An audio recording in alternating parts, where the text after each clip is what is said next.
Global governance under multilateralism is being questioned. Geopolitical tensions are rising. বাংলাদেশে আশ্রয় নেওয়া রোহিঙ্গাদের নিজ দেশ মিয়ানমারে নিরাপদ ও মর্যাদাপূর্ণ প্রত্যাবাসন নিশ্চিত করতে এশীয় নেতাদের অবশ্যই একসঙ্গে এগিয়ে আসার আহ্বান জানিয়েছেন প্রধান উপদেষ্টা অধ্যাপক মোহাম্মদ ইউনূস। বলেন, যদিও বিশ্বব্যাপী প্রচেষ্টা ব্যাপকভাবে সংকুচিত হচ্ছে, কিন্তু অব্যাহত রয়েছে। The world is facing an alarming shortfall in collective action.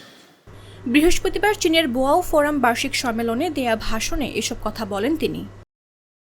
এ সময় বিশ্ব দেখছে বাংলাদেশ নিপীড়ন ও দুর্নীতির বিরুদ্ধে এক হয়েছে উল্লেখ করে প্রধান উপদেষ্টা বলেন, জনগণের আস্থা পুনরুদ্ধারের জন্য গুরুত্বপূর্ণ সংস্কার প্রক্রিয়া শুরু হয়েছে। এসব সংস্কার বাস্তবায়িত হলে বাংলাদেশ একটি মৌলিক পরিবর্তনের মধ্য দিয়ে যাবে।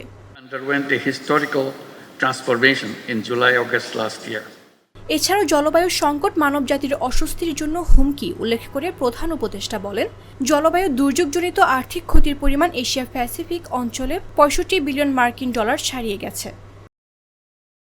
বিশ্বের চলমান সংকট, ফিলিস্তিনের গণহত্যা, ইউক্রেন যুদ্ধ, মিয়ানমারের সংকটও এশিয়ার জন্য গভীর উদ্বেগের বিষয় বলেও মন্তব্য করেন প্রধান উপদেষ্টা।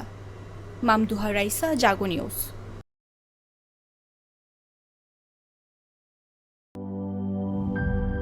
লিলি হালাল বিউটি সোপ, বিএসটিআই কর্তৃক সনদপ্রাপ্ত দেশের প্রথম হালাল বিউটি সোপ। দীপ্তিময় উজ্জ্বল ত্বকের জন্য।